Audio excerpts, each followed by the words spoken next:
जी part 2 start हो गया जी, फरमाएं। Loan है, लोन बेटा 14 पे तो हम खड़े हैं, 14 तक खड़े हैं, कुछ भी पे नहीं हुआ। नहीं, पेबल तो सारा 70 है ना बेटा। करंट के अंदर आप टाइमलाइन देख लें, फिर आप यही कर सकता हूं अगर आप इतने परेशान हैं तो। हम 31 दिसंबर 14 पे खड़े हैं, मैं छुपाई हुई है लेकिन ये तो नहीं कि देखनी नहीं, जो फंस जाए वो देख ले। 31 दिसंबर 14 पे कितना पेबल है, लोन कितना पेबल है, जिसमें से कितना अगले 12 महीने में पे हो जाना है, तो फिर करंट में इधर नहीं आएगा ना।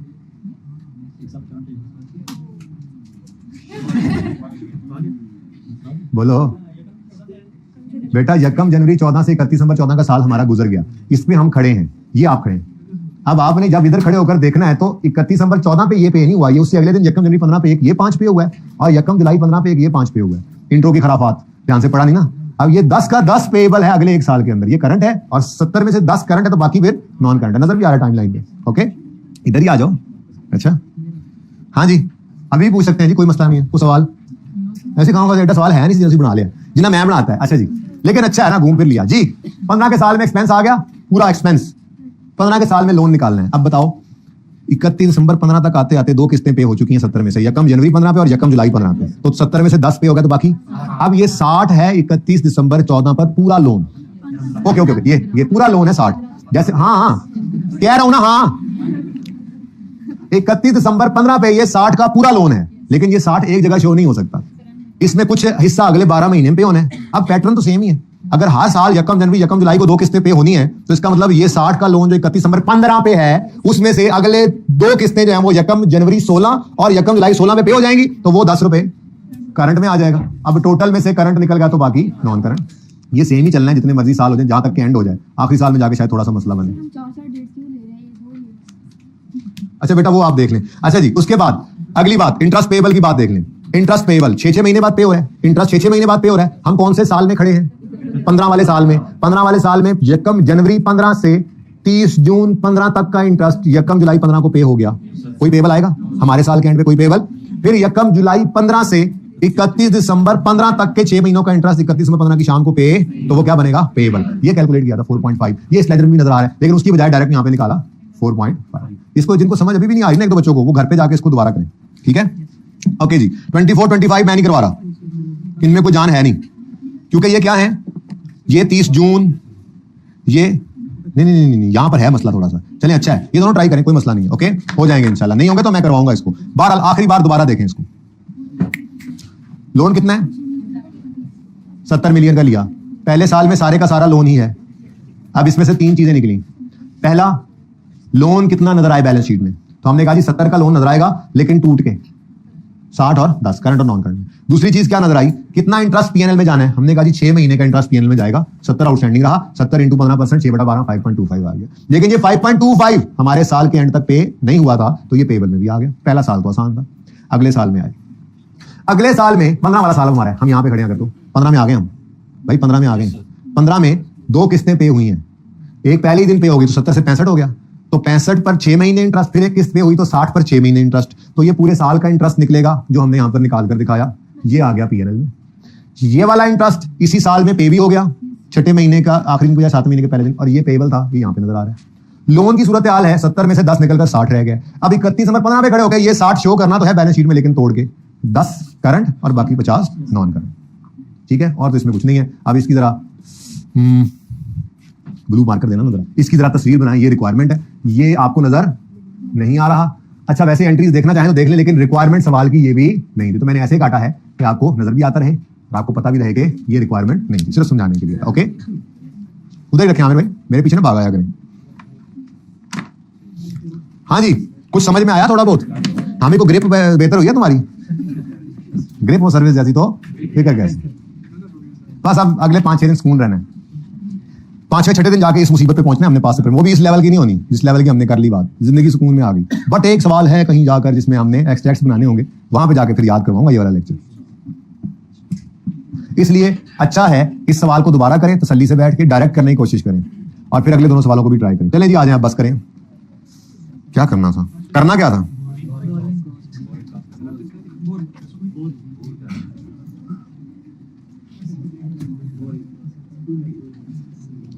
काम तो काफी रहता है, पहले वाला भी। आप कर लें बेटा, जाएं क्लास से बाहर, साथ भाई को भी ले जाएं, जाके डिस्कस कर लें जो करना चाह रहे हैं। टेस्ट तैयार भी हो चुका है, जा भी चुका है।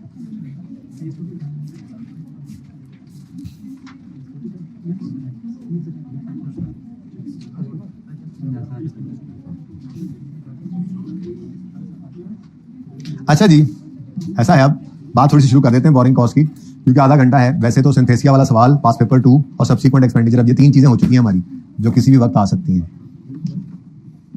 हाँ, पास पेपर 4 4 चीजें।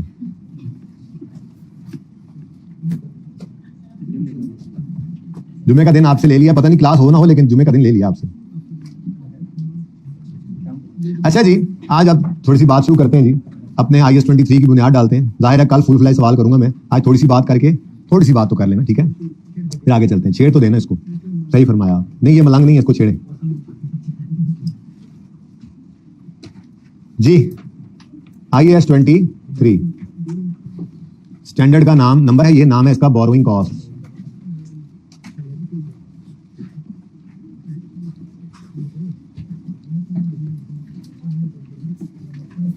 अच्छा जी, बातें नहीं बेटा, बातें करने की तो जरूरत नहीं है। बोरिंग किसे कहते हैं जी? उधार। उधार देना या लेना? हाँ, पूरी बात करें ना, उधार लिया। बोरिंग का मतलब क्या होगा जी? उधार लेना, ठीक है जी। तो अगर उधार, बल्कि यूं कर लें, उधार लिया, बताएं जब उधार लिया तो उसकी क्या एंट्री करते हैं? अब तो बता दें। Cash debit loan payable credit. Cash debit loan payable credit. कितने से जी? जितने का लोन लिया, पूरी अमाउंट से। 70 से, जैसे भाई कह रहे हैं 70 को 5 को फिर रिकॉर्ड करें, अल्लाह माफ करे। अच्छा, अब जब आपने ये लोन लिया है तो इस लोन से रिलेटेड कुछ कॉस्ट भी होती हैं जो आपको इनकर करना पड़ जाती हैं, ठीक है? ये डिफरेंट कॉस्ट हो सकती हैं, मसलन बैंक चार्जेस हो गए, बैंक कमीशन हो गया, DRS का टॉपिक पढ़ा होगा आपने, ऐसे अल्फाज सुने होंगे उसमें, बैंक कमीशन हो गया। कमिटमेंट फी कभी कभी बैंक ले लेता है, कोई फी, वन टाइम फी होती है नॉर्मली। ये कमिटमेंट फी, लोन आ रहा है जी तो आप जरा थोड़ी फलां फी पे कर दें, ठीक है? ओहो, तो कमिटमेंट फी हो गई, या लोन प्रोसेसिंग फी हो जाती है, प्रोसेसिंग चार्जेस, प्रोसेसिंग फी कह देते हैं। ये नॉर्मली वन ऑफ ही होते हैं, बैंक ने कोई चार्जेस ले लिए, कमीशन ले लिया, कमिटमेंट फी, लोन से रिलेटेड, बोरिंग से रिलेटेड कोई प्रोसेसिंग फी ले ली। और जो रूटीन का काम है वो क्या है? इंटरेस्ट। तो इंटरेस्ट एक्सपेंस भी एक कॉस्ट है जो बोरोइंग की कॉस्ट है। बोरिंग लोन लिया तो उस पर ये कुछ डिफरेंट कॉस्ट आपको पड़ सकती हैं, ठीक है जी, जिनमें ज्यादा लड़ाई, ज्यादा मुसीबत इंटरेस्ट नहीं डाली होती है। 2 दिन से इसी को ही लेके चल रहे हैं, ठीक है? अब ये जो इंटरेस्ट है बच्चों, इस इंटरेस्ट की एंट्री आपने क्या सीखी हुई है आज तक? आपने इंटरेस्ट की एंट्री क्या सीखी है? Interest expense debit cash credit, कोई फर्क नहीं है, ठीक है, सही कह रहे हैं आप। इंटरेस्ट एक्सपेंस की एंट्री है इंटरेस्ट। ये क्या गुस्सा कम किया हुआ था हमने? क्यों कम किया हुआ था? चलो खैर जी, इंटरेस्ट एक्सपेंस की एंट्री है सीखी हुई हमने, इंटरेस्ट एक्सपेंस डेबिट कैश या पेएबल क्रेडिट, ठीक है जी। अच्छा, अब ये तो होगी कुछ बेसिक बातें कि बोरिंग किसे कहते हैं, बोरिंग पे किस किस किस्म की कॉस्ट हो सकती हैं, जिनमें से आप बाकियों को भी आपको पता है, bank charges debit, cash bank credit, commitment fee, expenses हैं डेबिट करके आप कैश क्रेडिट कर लें, ठीक है? तो फिलहाल मैंने सिर्फ एक ही चीज को पकड़ा, इंटरेस्ट को, ठीक है जी। अच्छा, अब एक छोटी सी एग्जांपल है, मैं आपको जो है वो दिखाता हूं।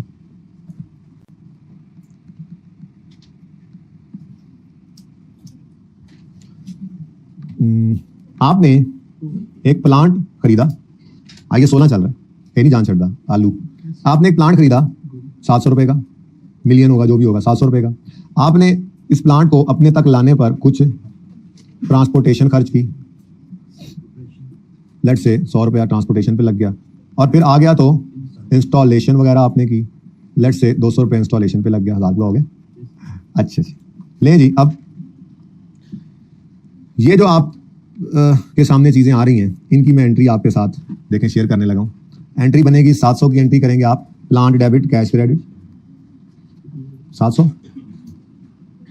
उसके बाद 100 रुपए की एंट्री आप करेंगे transportation expense debit cash credit, और installation expense debit cash credit, ठीक हो गया जी। कितने कितने से जी? 100 रुपए से और 200। Am I right? I am absolutely wrong. I am absolutely wrong. ये क्या कर दिया आप लोगों ने? ये आप लोगों को सिखाया है, ये आप लोगों को इंट्रो और R1 के उस्तादों ने सिखाया है, ये सीख के आए हैं आप। क्या बात कर दी आप लोगों ने? ये ट्रांसपोर्टेशन एक्सपेंस नहीं, प्लांट डेबिट। इतना गुस्सा? हाँ, CWIP वो बात अलग है, CWIP भी तो एसिड, वो भी एसिड, ठीक है ना? मतलब एक्सपेंस नहीं एसिड, तो plant debit cash credit, plant debit cash credit करना है, ठीक है। इसकी एंट्री होती है plant debit cash credit, plant debit cash credit. भाई कह रहे सीट ऑफ बात वही है, एक्सपेंस नहीं बनाना, एसेट की कॉस्ट का पार्ट बनाना, ठीक है। इसका मतलब ये हुआ कि आपने जो प्लांट रिकॉर्ड करना है वो प्लांट रिकॉर्ड करना है 700 जमा 100 जमा 200 कितने पर, 1000 पर। यानी आपने 1000 पर कैसे पहुंचे भाई दवे आप, 700 में आपने 300 रुपए ऐड कर दिए, 700 में 300 रुपए ऐड कर दिए। ये 700 रुपए में 300 रुपए का ऐड करना कहलाता है कैपिटलाइजेशन। क्या कहलाता है जी? Capitalization of cost in cost of plant, ठीक है। तो ये हमने क्या किया जी, हमने ट्रांसपोर्टेशन और इंस्टॉलेशन की कॉस्ट को क्या किया है, प्लांट की कॉस्ट में कैपिटलाइज किया। तो इस कॉन्सेप्ट का नाम क्या है जी, क्या कहते हैं इसको, capitalisation of cost of these cost in cost of plant, in cost of plant, ठीक है जी। यानी कि capitalisation of these cost in cost of plant. तो कैपिटलाइजेशन का मतलब क्या होता है, adding in cost of plant, ठीक है ना। कैपिटलाइजेशन मतलब क्या होता है कि एसेट की कॉस्ट में, प्लांट की कॉस्ट में आपने इनको ऐड किया, ठीक है। अच्छा जी, चलें ये समझ आ गया हमें कि कैपिटलाइजेशन किसे कहते हैं, ये समझ आ गया। अब बोलो, अब अगली बात, IAS 23 जो है ना, हमारी जो स्टैंडर्ड IAS 23, ये कहता है कि अगर आपने कोई एसेट बनाया जिसके बनने में अच्छा खासा अरसा लगे, अल्फाज क्या है स्टैंडर्ड ने इस्तेमाल किए, अच्छा खासा अरसा, सब्सटेंशियल पीरियड ऑफ टाइम। आपने एक एसेट बनाया जिसमें बनने में अच्छा खासा अरसा लगे, तो उस एसेट को पहले तो स्टैंडर्ड कहता है ये क्वालिफाइंग एसेट है। क्या है जी, बल्कि पहले ये देख ले क्वालिफाइंग एसेट किसे कहते हैं, ठीक है। क्वालिफाइंग एसेट, बस यही तो स्टैंडर्ड ने बोला नहीं है, तो हम 3 से 4 महीने ले लेते हैं। अकाउंटेंट्स ने इसको 3 से 4 महीने का वक्त रखा हुआ है, बाकी स्टैंडर्ड ने सिर्फ यही अल्फाज बोले हैं, सब्सटेंशियल पीरियड ऑफ टाइम। मैं लिख देता हूं, डेफिनेशन लिख देता हूं, ठीक है। क्वालिफाइंग एसेट किसे कहते हैं, क्वालिफाइंग एसेट जो क्वालिफाई कर जाए, सीए, अच्छा। क्वालिफाइंग एसेट यानी आप क्वालिफाइंग एसेट है, कर जाएंगे। क्वालिफाइंग एसेट वही है जो बनने में अच्छा खासा अरसा है। क्वालिफाइंग एसेट कहते हैं, qualifying asset is an asset which takes substantial period of time, which takes substantial. बेटा देखें, वो जो लोन वाला सवाल है ना, ये बोरिंग कॉस्ट का सवाल नहीं है, स्टैंडर्ड अब शुरू हुआ है, लेकिन वो जरूरी है जब चीजें बढ़ेंगी आपके लिए।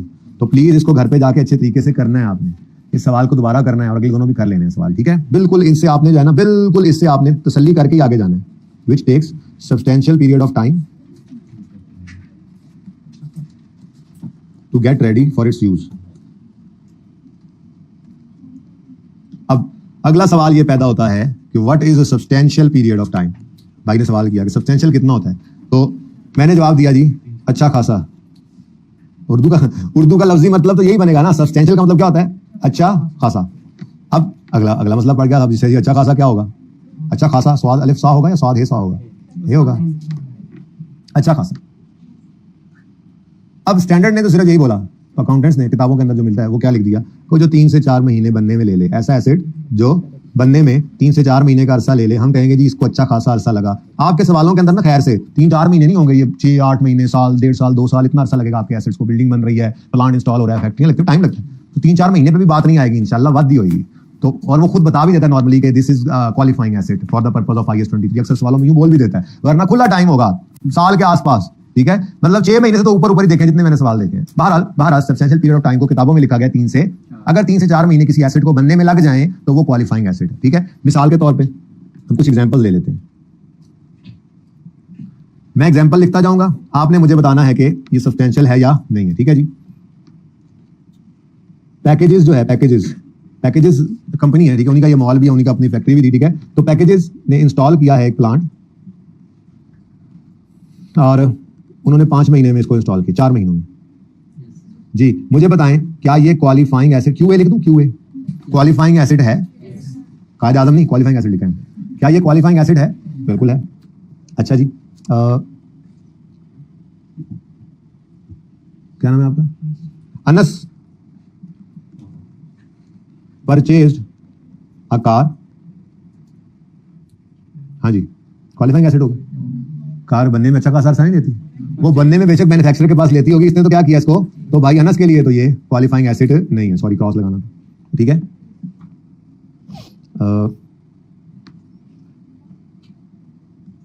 डॉलेंस वालों ने परचेज की है एक बिल्डिंग, अब तो फंस गए। डॉलर्स परचेज द बिल्डिंग, क्या परचेज है, रेडीली अवेलेबल। अच्छा, सफायर वालों ने कंस्ट्रक्ट की है एक बिल्डिंग, कंस्ट्रक्टेड, पहले लिख लो मैं, constructed a building in 9 months। Building है ऊपर भी इधर भी, अब ये क्या बात हुई, बनने में अच्छा खासा अरसा ले रही है जो कंस्ट्रक्ट किया आपने, ठीक है, थोड़ा आइडिया हुआ। अच्छा, अब अगली बात आती है, ये क्वालिफाइंग एसिड की समझ आ गई कि किसे कहते हैं, क्वालिफाइंग एसिड किसे कहते हैं, समझ आ गई है। अच्छा, अब अगली बात आती है, IS 23 कहता है कि अगर आपने क्वालिफाइंग एसिड बनाया, अगर आपने एक क्वालिफाइंग एसिड बनाया, यानी एक ऐसा एसिड बनाया जिसको बनने में अच्छा खासा अरसा लगता है, तो क्वालिफाइंग एसिड है ना। तो अगर आपने क्वालिफाइंग एसिड बनाया और आपके पास उसको बनाने के लिए पैसे नहीं थे, आपने वो पैसे लोन की शक्ल में बैंक से लेकर उस एसिड को बनाने में वो पैसा इस्तेमाल किया, तो उस लोन के इंटरेस्ट को उस एसिड की कॉस्ट में ऐड कर दो। जैसे मटेरियल, लेबर, ओवरहेड्स ऐड करते हो ना, वैसे ही लोन के इंटरेस्ट को भी, यानी लोन की इंटरेस्ट की आप एंट्री आज तक क्या सीख कर आए, मैंने अभी आपको बताया, interest, expense, debit, cash, credit. लेकिन ऐसा लोन जिसको आपने स्पेसिफिकली लिया, ऐसा लोन जिसको आपने इस्तेमाल किया एसिड बनाने में, तो उस लोन का इंटरेस्ट एक्सपेंस नहीं बनाना। जैसे कि ये आपको नजर आ रहा है, ये क्या था, ये क्या था, कॉस्ट नहीं थी, इंस्टॉलेशन एक्सपेंस है ना, वैसे तो कॉस्ट है ना, एक इंस्टॉलेशन हो गई, आपकी ट्रांसपोर्टेशन हो गई, ये सब क्या है, तो कॉस्ट से एक्सपेंस बनने चाहिए थे। लेकिन चूंकि ये स्पेसिफिक डायरेक्टली एट्रीब्यूटेबल है इस प्लांट के साथ, तो हमने क्या कहा कि नहीं जी नहीं, इसको तो आपने प्लांट की कॉस्ट में ऐड करना है, इसको आपने क्या करना है, कैपिटलाइज करना है। तो बात समझ आ रही है, ठीक है। तो ऐसे ही स्टैंडर्ड कहता है, अगर आपने कोई लोन लिया है और उस लोन को इस्तेमाल किया है क्वालिफाइंग एसिड के बनाने में, तो जो उस लोन पे आपने इंटरेस्ट पे करना है वो आपने उस एसिड की कॉस्ट में ऐड करना है। अब कब से कब तक ये मैंने अभी नहीं पढ़ाया, जाहिर सी बात है एक खास अरसा ही होगा। अब एक एसिड जब बन के तैयार होकर इस्तेमाल होना शुरू हो जाए तो उसके बाद में तो फिर कॉस्ट है ना, उसमें मटेरियल, लेबर, ओवरहेड लगते रहते हैं। मटेरियल, लेबर, ओवरहेड, एसिड तैयार हो गया, मटेरियल, लेबर, ओवरहेड लगते रहते हैं उसमें, तो ऐसे इंटरेस्ट भी लगता नहीं रहना, कोई एक स्टार्टिंग पॉइंट होगा, कोई एक एंडिंग पॉइंट होगा। मैं उसकी बात अभी नहीं कर रहा, मैंने सिर्फ इतना कहा, अगर कोई क्वालिफाई, आप इंट्रो लेवल पे जो पढ़ते थे ना, आपने कभी ऐसा एसिड नहीं देखा था जो बनने में अच्छा खासा अरसा ले और उसके लिए लोन हो। बल्कि आपको जो नजर आते थे सवाल वो इस तरह के होते थे कि फलां बंदे ने प्लांट खरीदना था, उसके पास पैसे नहीं थे, उसने बैंक से लोन लिया, इंटरेस्ट बियरिंग लोन था, उसने उससे जाके प्लांट खरीद लिया। अब लोन 5 साल बाद वापस होना है, उस पर इंटरेस्ट भी पे हो रहा है, लेकिन आप उस इंटरेस्ट को आप अपने प्लांट की कॉस्ट में ऐड नहीं करते थे, इंट्रो के उस्तादों ने बताया होगा, क्योंकि वो असल में प्लांट क्वालिफाइंग एसिड नहीं होता था, वो तो परचेज हुआ है। ऐसे ये शुरू में एक सवाल आया था, गालिबन टेस्ट में, कार्ली वाला सवाल था या कौन सा था, वो टेस्ट में दिया था शायद, जिसके अंदर एक एसिड खरीदा था, मशीन खरीदी थी, उसमें कुछ कॉस्ट थी और एक इंटरेस्ट भी गिवन था। मैंने कहा था ये इंटरेस्ट एसिड की कॉस्ट में ऐड नहीं करना, बोरिंग कॉस्ट में समझ आएगा जाके। वजह ये थी कि वो मशीन रेडी मशीन थी जो लेकर उन्होंने इस्तेमाल करना शुरू करनी थी, तो उसको बनने में अच्छा खासा अरसा नहीं लगा। अगर वही मशीन इंस्टॉलेशन के अंदर 5-6 महीने ले जाती तो वो इंटरेस्ट एसिड की कॉस्ट में ऐड होना था। बात समझ आई है। तो आपने जो पढ़ा आज तक इंट्रो लेवल पे वो क्या था, एसिड क्वालिफाइंग नहीं होता था, इसलिए उसको लेने के लिए अगर लोन भी लिया है तो लोन का इंटरेस्ट एक्सपेंस पीएनएल में जाता था, वो एसिड कॉस्ट में ऐड नहीं होता था। लेकिन आज आपको पता लगा, अगर कोई ऐसा लोन लिया है, कोई ऐसा एसिड है जो बनने में अच्छा खासा अरसा ले और उसको बनाने के लिए आपने लोन लिया है, उस पर इंटरेस्ट पे कर रहे हैं, तो उस लोन के इंटरेस्ट को आपने एक्सपेंस नहीं बनाना बल्कि एसिड कॉस्ट में ऐड करना। ठीक है, तो ये मैं आपके लिए अब लिख रहा हूं रूल यहां पे करके कि बोरिंग कॉस्ट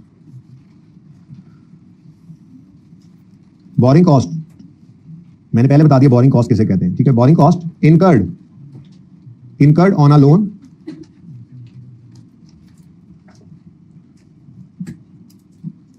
लोन स्पेसिफिकली, अभी स्पेसिफिक 1-2 दिन स्पेसिफिक चलेगा, फिर जनरल को भी लेकर आएंगे। Specifically obtain, borrowing cost incurred on a loan specifically obtain for construction या acquisition of a qualifying asset भी कर सकते हैं ना। एक्वायर करेंगे प्लांट, कंस्ट्रक्ट तो नहीं कर रहे, प्लांट तो एक्वायर किया है लेकिन उसकी इंस्टॉलेशन चल रही होती है, तो मैं लिख दूं कंस्ट्रक्शन/एक्विजिशन, को मसला तो नहीं। एक्विजिशन ना समझना कि रेडीली वो क्वालिफाइंग एसिड है तो एक्वायर करके भी उसको बनने में अभी रेडी टू यूज होने में अच्छा खासा लग सकता है ना। तो कंस्ट्रक्शन या acquisition of a qualifying acid, बोले जा रहे हैं कुछ बच्चे, इज कैपिटलाइज्ड का मतलब क्या है, added to cost of. Borrowing cost का मतलब क्या बना, बोरिंग कॉस्ट किसे कहते हैं, से इंटरेस्ट एटसेट्रा, लाइक इंटरेस्ट, सही है। बोरिंग कॉस्ट किसे कहते हैं जी, फॉर एग्जांपल, अब और भी चीजें हो सकती हैं लेकिन नॉर्मली ये ज्यादा मुसीबत वाला होता है, वो तो वन ऑफ होती है, नॉर्मली लोन प्रोसेसिंग आ गई, कुछ तरह की चीज आ गई। ठीक है, फॉर एग्जांपल इंटरेस्ट। और कैपिटलाइज का मतलब क्या है जी, कैपिटलाइज का मतलब क्या है जी, added to cost, added in cost of asset, यानी आप इंटरेस्ट को एसिड की कॉस्ट में ऐड कर दें। समझ आई बात की। ले जी, ये आपका IS 23 अब शुरू हुआ चाहता है, ख्वातीन और हज़रात तवज्जो फरमाएं। अच्छा, अब एक रूल है वो पढ़ा देता हूं और आज इससे ज्यादा नहीं करते। ठीक है, एक रूल पढ़ा देता हूं कल फिर बोरिंग कॉस्ट पे मजीद इंशाल्लाह एक अच्छा खासा सवाल करेंगे, लेकिन जाहिर सी बात है एक इन्वेस्टमेंट इनकम का कॉन्सेप्ट है, वो परसों पे लेके जाना है, बात तो बढ़ जाएगी, 6 दिन में तो पूरा नहीं होगा। चलो खैर कोई खैर जी।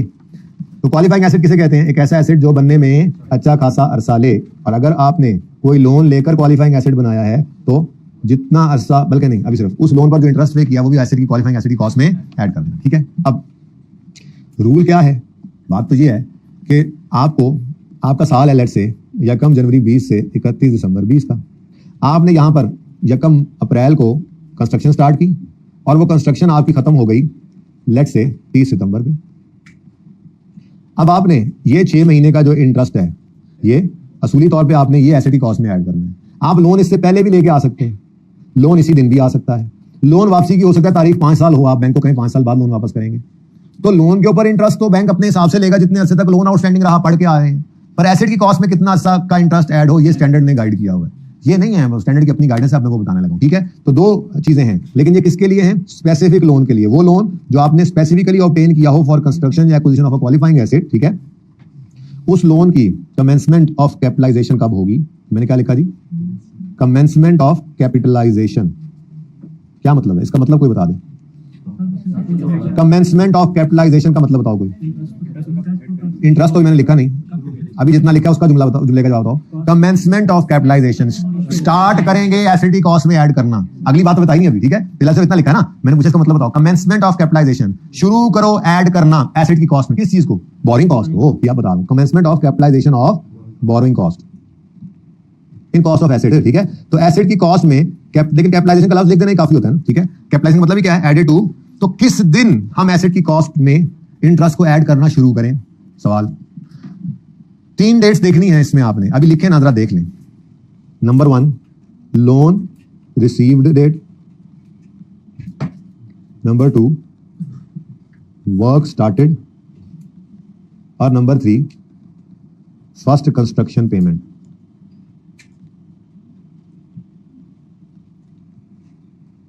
अब डिसाइड आप करेंगे, मैं एक सिचुएशन बना रहा हूं, ठीक है। सिचुएशन है कि डिसाइड आप करेंगे, वैसे तो ये रूल आपको याद ही हो जाना, लेकिन सिर्फ रटा क्या जरा सही है, कॉन्सेप्टली लेके चलें। 1 जनवरी 2020 को आपका साल शुरू हो रहा है, 31 दिसंबर 20 में आपका साल खत्म हो रहा है,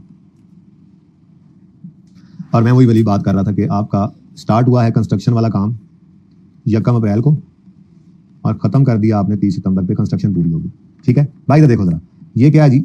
वर्क स्टार्टेड। ये क्या है? Work started.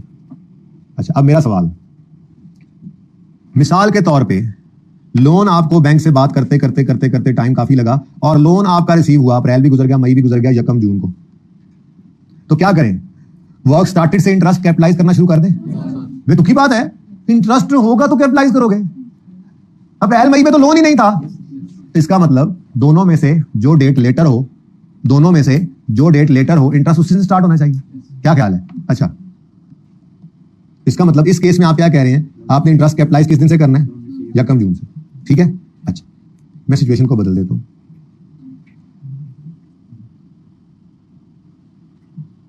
ले जी, ये 28 फरवरी लोन किस दिन रिसीव हुआ है जी? 1 मार्च। चलो 1 मार्च, हाँ जी। अब 1 मार्च से शुरू कर दिया एसेट कॉस्ट में ऐड करना। क्यों? एसेट बनना ही शुरू नहीं हुआ, मतलब आप खुदाई करेंगे जमीन में से इंटरेस्ट निकलेगा, आपको पहले कैपिटलाइज करने का तो यही मतलब है। आपका काम ही कब शुरू हो रहा है? 1 अप्रैल को। तो भाई लोन बैंक ने तो 1 मार्च से ही इंटरेस्ट लेना है, सवाल तो ये नहीं है 1 मार्च से 31 मार्च के 1 महीने का इंटरेस्ट एक्सपेंस बनाओगे, बैंक को तो पे करना है, ये बैंक ने का लोन दे दिया, तो एसेट कॉस्ट में ऐड नहीं कर सकते इस मार्च का इंटरेस्ट, क्योंकि अभी काम शुरू ही नहीं हुआ। आप समझ आई बात की? अच्छा, एक और काम, एक और सिचुएशन बनाते। अच्छा, यहां पे आपका सॉरी यहां पे आपका क्या रूल, आपने क्या डिसाइड किया? अब दोनों में से फिर क्या बन गया? लेटर। दोनों में से क्या बन गया? लेटर। अच्छा, ये ऐसे ही रहने दें, काम तो स्टार्ट हो गया 1 अप्रैल को, लेकिन आपने जाकर पहली पेमेंट की है नहीं, पेमेंट जो आपने कंस्ट्रक्शन की पेमेंट की है वो अप्रैल भी गुजर गया, 1 जून को, 1 जून को आपने फर्स्ट कंस्ट्रक्शन पेमेंट की है। अब मुझे बताओ, जब आपने ये पैसा इधर इस्तेमाल ही नहीं किया तो क्या आपको इस दिन से या इस दिन से इंटरेस्ट कैपिटलाइज करना शुरू करना चाहिए? एक्सपेंस। बैंक ने तो जिस दिन से लोन आना है बेटा, उस दिन से बैंक ने तो उस दिन से इंटरेस्ट लेना शुरू कर देना है। हमारा इस वक्त मामला कहां पे फंसा हुआ है? एसेट की कॉस्ट में किस दिन से ऐड करें। देखें, जैसे अभी आपने देखा इंस्टॉलेशन की entry, installation expense debit cash credit नहीं, ऐसे डेबिट कैश क्रेडिट। ऐसे ही मैंने कहा आपको कि इंटरेस्ट, ये दो तरह की एंट्री हो सकती है, अब आपको पता लगा, ठीक है। इंटरेस्ट कुछ हिस्सा इंटरेस्ट का हम कह रहे हैं कि जी आप पीपीई में डाल दें, सीडब्ल्यूआईपी कर दें, ये लो सीडब्ल्यूआईपी डेबिट कैश क्रेडिट, और कुछ आपका उसी तरह से interest expense debit cash credit होगा। मसला ये है कि सीडब्ल्यूआईपी में कब शुरू करें और कब रोक दें इंटरेस्ट। बैंक ने तो बैंक का कैश के साथ मामला है, ये जो कैश क्रेडिट होना है, लेट्स से पूरे 12 महीने इंटरेस्ट, लोन यकम जनवरी को आ गया था, लोन अगर यकम जनवरी को आ गया था और 31 दिसंबर तक लोन पूरा साल रहा, तो बैंक ने 12 महीने का इंटरेस्ट लेना है। मैं मिसाल के तौर पे कहता हूं, उसमें से 5 महीनों का इंटरेस्ट कैपिटलाइज कर दो और 7 महीनों का एक्सपेंस आउट कर दो। बैंक को इससे कोई नहीं है, बैंक ने तो पूरे 12 रुपए लेने हैं। आपके डेबिट की लड़ाई इस वक्त चल रही है कि कहां पर करें डेबिट, कितना डेबिट एसेट में कर दें और कितना एक्सपेंस बनाएं। बात समझ आई है? अभी जो सो रहे हैं ना उनको फिर कल मसला होना है। बात समझ आई है सबको? चल, तो ये लड़ाई चल रही थी, तो ये सारी बातें ऐसे ही हैं। ये तो सवाल आपको बताया करेगा, मैंने सिचुएशन बनाई थी 3 चीजों में से। आपने रूल क्या रखना है, लेटर ऑफ। स्टैंडर्ड क्या कहता है, स्टैंडर्ड के अल्फाज थोड़े से डिफरेंट हैं, लेकिन बात यही है, फिर किसी वक्त पढ़ाऊंगा एंड पे जाके इसको, ठीक है। रूल क्या है कि जब ये तीनों काम हो जाएं, मैंने आपको आसानी के लिए क्या लिख दिया, इन 3 डेट्स को पकड़ो, जो सबसे लेटर है वो कैपिटलाइजेशन की डेट है, जो सबसे लेटर मतलब सबसे बाद में हुई, ठीक है, वहां से आपने कैपिटलाइजेशन शुरू कर देनी। यानी कि यूं कह लें कि जिस दिन ये तीनों काम पूरे हो जाएंगे, लोन भी आ चुका था, काम भी शुरू हो गया था और पेमेंट भी होना शुरू हो गई थी, तो ये सब चीजें जब पूरी होंगी तो कैपिटलाइजेशन कर लेना, ठीक है। और जी सॉरी क्या मतलब, यकम मार्च को लोन रिसीव हुआ, यकम मार्च को काम शुरू हुआ, यकम मार्च को फर्स्ट कंस्ट्रक्शन पेमेंट है, तो क्या लड़ाई रह गई, यकम मार्च की कैपिटलाइजेशन की कमेंसमेंट होगी। यकम मार्च को लोन आया, वर्क स्टार्ट हुआ यकम मई को, फर्स्ट कंस्ट्रक्शन पेमेंट भी हुई यकम मई को, जिस दिन काम शुरू हुआ, तो क्या करोगे, यकम मई ले लोगे। एक मिनट, यकम मार्च को लोन आया, यकम मई को एडवांस पे किया, यकम जून को कंस्ट्रक्शन शुरू हुई, वर्क स्टार्टेड यकम जून को है, तो फर्स्ट कंस्ट्रक्शन पेमेंट का क्या करेंगे, देख लेंगे इंशाल्लाह। लेटर का रूल लिख लो बहरहाल फिलहाल, जी सवालों में देखेंगे। अब जी बेटा हमारे पास ये तीनों में से जो लेटर होगी वो होगी, रेलेवेंट सेलेवेंट कुछ नहीं होता। अच्छा जी, किस दिन कैपिटलाइजेशन ऑफ बोरिंग कॉस्ट को रोक दें, सीजेशन ऑफ, अगली चीज क्या है जी, सीजेशन मतलब रोक दें, कैपिटलाइजेशन मतलब एसिड कॉस्ट में ऐड करना, सीजेशन रोक दें, क्या रोक दें जी, कैपिटलाइजेशन क्या मतलब एसिड कॉस्ट में ऐड करना, हाँ जी, किस चीज को ऐड करना रोक दें, हाँ बोरिंग कॉस्ट। इससे ज्यादा बात मैंने आज नहीं करनी ना, टाइम खत्म हो गया बेटा, स्टैंडर्ड है नया, तो जरा डेलिकेट मामला है ना, नई चीज, जरा कुल्लू जदीदुल लजीज तो होता ही है, लेकिन मसले मसाइल भी होते हैं। वर्क कंप्लीशन पर जैसे हर चीज ही रुक जाती है, एसिडी कॉस्ट में हर चीज ही ऐड करना रोक देते हैं, ऐसे ही आपने बोरिंग कॉस्ट को भी ऐड करना रोक देना, ठीक है। तो यहां से जो डेट आपको मिले, लेट्स से ये लेटर डेट थी, ठीक है, आपकी सबसे आखिर में लेटर डेट है फर्स्ट लोन रिसीव, लेट्स से लोन ही बाद में आया, तो बस उस दिन से इंटरेस्ट ऐड करना शुरू कर दें, और जिस दिन काम खत्म हो जाए ऐड करना रोक दें। अब लोन का बैंक को पे होना, लोन के इंटरेस्ट का बैंक को पे होना, वो यहां नहीं पढ़ाया जा रहा, वो मैं आपको वहां पढ़ा के आया हूं, 2 दिन से वही पढ़ा रहा था। बैंक ने इंटरेस्ट लेना है अपने अमाउंट आउटस्टैंडिंग, लोन आउटस्टैंडिंग के हिसाब से, जिस दिन से लोन आया और जिस दिन तक लोन पड़ा रहा, ये इसलिए पढ़ा रहा था। बैंक ने लोन लेना है आपसे अपने हिसाब से, जितना अर्सा उसने आपको पैसे दिए रखे वो उसके ऊपर इंटरेस्ट लेगा। हमारी लड़ाई क्रेडिट की नहीं हो रही है, कैश या पेबल वो सिखा दिया, वो क्रेडिट की लड़ाई नहीं हो रही, डेबिट की लड़ाई हो रही है। बैंक को 12 महीने इंटरेस्ट देना है, कितने महीने का एसिडी कॉस्ट में ऐड करें और कितने महीने का एक्सपेंस आउट करें, इस स्टैंडर्ड में ये लड़ाई है। ये बात समझ आई? चलें आगे चलें, सवाल कर लें फिर। ये क्वेश्चन नंबर 4 मैं करा रहा हूं 2 मिनट के अंदर अंदर, नहीं ये नहीं, क्वेश्चन नंबर 2 मैं करवा रहा हूं और 3 आपने करना है। पेज नंबर 55 पे बेसिक प्रैक्टिस क्वेश्चंस हैं। अगले 2 दिन, कल और परसों तो पक्का, अगले दिन भी शायद एक आधा आ जाए, लेकिन कल और परसों तो पक्का सिर्फ इन्हीं बेसिक क्वेश्चंस में रहेंगे, और यहां से हम पास पेपर के लिए तैयार हो जाएंगे। फिर तीसरे दिन मैं एक पास पेपर लेवल का सवाल करवाऊंगा, पर वो पास पेपर नहीं होगा, उससे अच्छा होगा। उसके बाद फिर पास पेपर आप करने के काबिल खुद हो चुके होंगे, लेकिन बहरहाल साथ साथ हम करते रहेंगे, इतनी सी ही बात है, ठीक है। पर आराम सुकून से, तेजी नहीं करनी, जितना सिखाया अभी तक सिर्फ उसको ना एज इट इज अप्लाई कर लें। अभी मैं ये कह रहा हूं उसको एज इट इज अप्लाई कर लें, ज्यादा सोचे बगैर, जरा अंग्रेजी जो लिखी है वो हम अप्लाई कर लेते हैं, ठीक है। तो पढ़े जी सवाल, क्वेश्चन नंबर 2 पढ़ना है, 2, ये 2 और 3 कर सकते हैं, 1 मैं कल खुद कराऊंगा तो गड़बड़ है काफी, 1 मैं कराऊंगा, फिर मैं 4 या 5 में से एक कराऊंगा, और आपको फिर 1-2 सवाल इस जैसे होमवर्क में मिलेंगे। बस कल फिर स्पेसिफिक लोन हो जाएगा, अल्लाह करे पूरा ही हो जाए सरप्लस के साथ ही। फिर परसों जनरल लोन का एक कॉन्सेप्ट है वो हो जाएगा, उसके बाद फिर बस हम तो इसकी प्रैक्टिस करेंगे जब तक आपकी तसल्ली नहीं होगी, ठीक है। लेकिन अभी आज हमने सिर्फ इतनी सी बात सीखी है, हम ये देखना चाह रहे हैं कि कब इंटरेस्ट को एसिडी कॉस्ट में ऐड करना शुरू करना है और कब रोकना है, ठीक है। तो क्वेश्चन नंबर 2 मैं आपको करवा रहा हूं, सवाल पढ़िए। A obtained a loan of 1 million on यकम जनवरी 12, एकदम लेवल नीचे आ जाएगा लोन इंटरेस्ट वाली फिगर्स का, लेकिन जो आपको सिखाया है ना, मैंने जरा दिखाता हूं आपको क्यों सिखाया। जब हम पास पेपर पे जाते हैं ना, फिर मसले मसाइल आते हैं, जैसे कि ये एक सवाल है आपकी किताबों में, ये देखें, ये आप करेंगे इंशाल्लाह, खुद भी कर लेंगे, इतना आसान है। ये देखें 17% लॉन्ग टर्म लोन है, 250 मिलियन का इस दिन आया है। अब ये लोन किस दिन आया, कितना इंटरेस्ट, ये तो बहुत सिंपल है। और पीछे चले, मैं मुश्किल वाला सवाल दिखाता हूँ, ये तो बहुत आसान वाले हैं। ये देखो, specific loan of 350 at the rate was obtained, the principal will be repayable in 5 equal annual instalment along with interest from this. अब वो कहानी आ गई, अब बोरिंग कॉस्ट का सवाल है, लेकिन बीच में लोन ने यब डाली होनी है, तो इसलिए इस यब को आप जरा दोबारा से आज अच्छे तरीके से कर ले। ये अल्टीमेट है, इस लेवल तक भी बात नहीं जाए शायद, बस इस लेवल से नीचे नीचे जाए, मैक्सिमम इस तक ही जा सकती है, पर इसलिए तो इसको कहा अलग से कर लो, ताकि बोरिंग कॉस्ट के चैप्टर में बोरिंग कॉस्ट के कॉन्सेप्ट समझ रहे हो ना कि आपको इंट्रो के एक्रूवल्स ही ना समझ आ रहे हो, लोन ही ना समझ आ रहा हो, इंटरेस्ट ही नहीं समझ आ रहा, भी इंटरेस्ट का एक्सपेंस बुक करना समझ नहीं आ रहा हमें, एमसीक्यूज की फनकारियां, एमसीक्यूज की कारस्तानियां।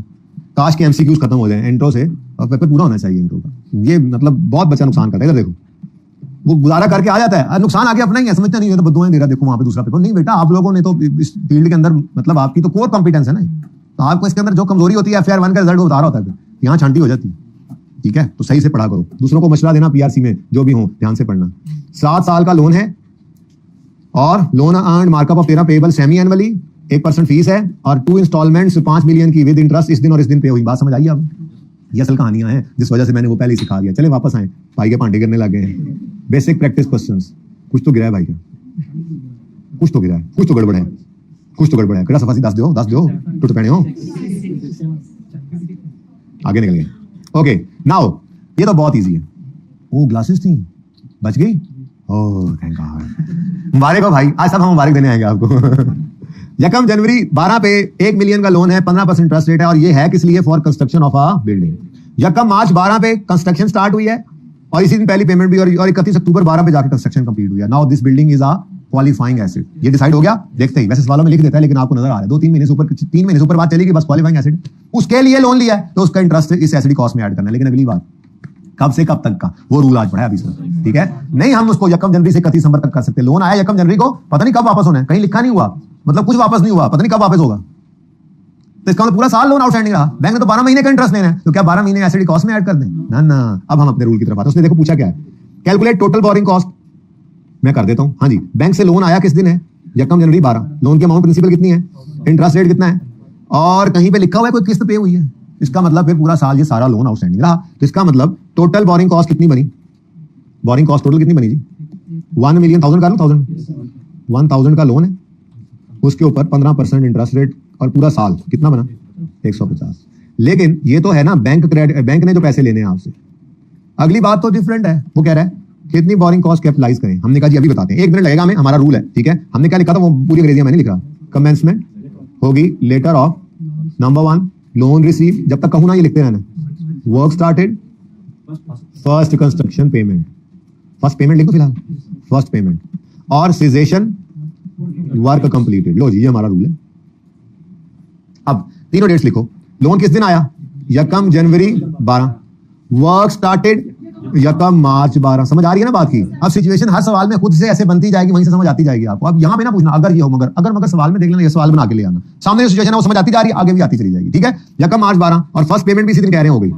अब मुझे बताओ लेटर कौन सी बन रही है? और 31 अक्टूबर पे काम ही कंप्लीट हो गया।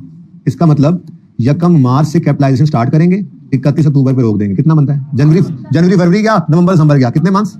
8 महीनों का इंटरेस्ट एसेट में डाल दें, बाकी 4 का फिर एक्सपेंस होगा। जाहिर सी बात है, बैंक ने तो 12 महीने के पैसे लेने, ठीक है? तो 1000 को ही मैं डायरेक्ट करता हूं, वरना 150 में से भी आधा कर सकते, लेकिन मैं ऐसा नहीं कर रहा क्योंकि हमें सवाल के अंदर कभी वो सिर्फ ये मांग लेगा, कभी ये दोनों मांगेगा। टोटल तो कभी कभी होता है, एक्सट्रैक्ट्स के अंदर नॉर्मली ये दोनों निकालने पड़ जाते हैं, क्योंकि एक्सट्रैक्ट्स में हमने क्या बनाना है? इनकम स्टेटमेंट भी और बैलेंस शीट भी।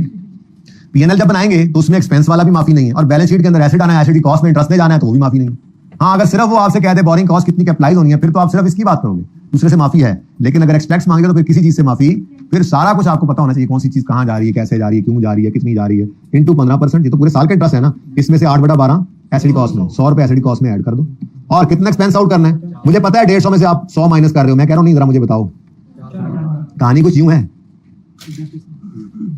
कहानी कुछ यूं है कि आपका लोन किस दिन आया, ये कैपिटलाइजेशन किस दिन स्टार्ट कर रहे हैं? यकम मार्च को, और किस दिन रोक रहे हैं? 31 यकम अक्टूबर, 31 अक्टूबर, ठीक है जी। तो ये 31 अक्टूबर।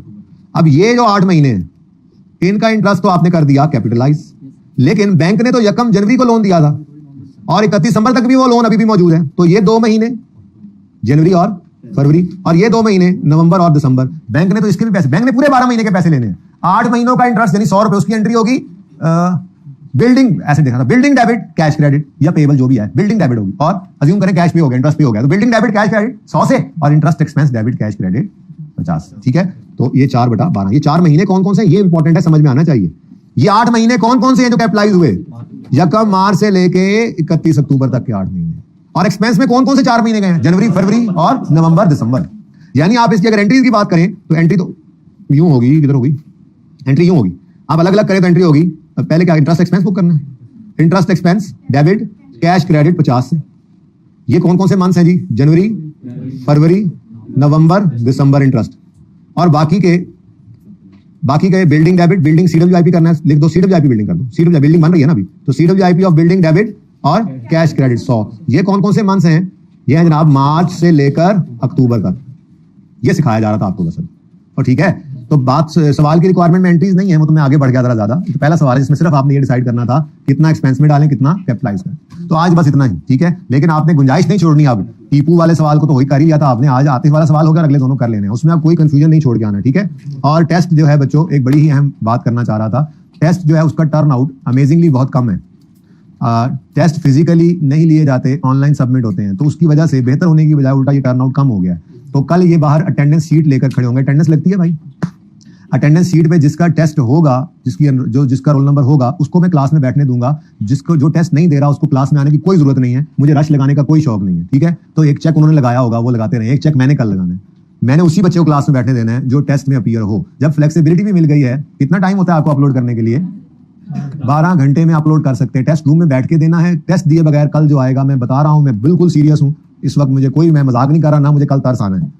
मैं आपको बता रहा हूं, 5 टेस्ट हो गए, लेकिन जब मैंने रिजल्ट निकलवा के देखा, चेकिंग करवा रहे थे ना चेकर, चूंकि मैंने आपको कहा था कि मैंने चेकर जो है वो ऑलमोस्ट क्वालिफाइड बंदा जो था उसके साथ अब आप लोगों के पेपर्स को ले गया, तो वैसे ही मैंने एनालिसिस किया पेपर क्यों नहीं इतने आ रहे, तो पेपर्स के तो हालात जो है वो बिल्कुल बहुत खराब है। तो ठीक है, आप गोस्ट ऑफ लेग्स हैं, आप टॉक्स से नहीं मानते, तो मुझे भी लेग्स जो है वो चलाना आती हैं, ठीक है। तो आप लोग कल टेस्ट देकर आएंगे क्लास में, नहीं तो नहीं आएंगे। और इंशाअल्लाह कल जो क्लास में नहीं आएगा, बोरिंग क्लास उसको फिर समझ तो कभी आना नहीं।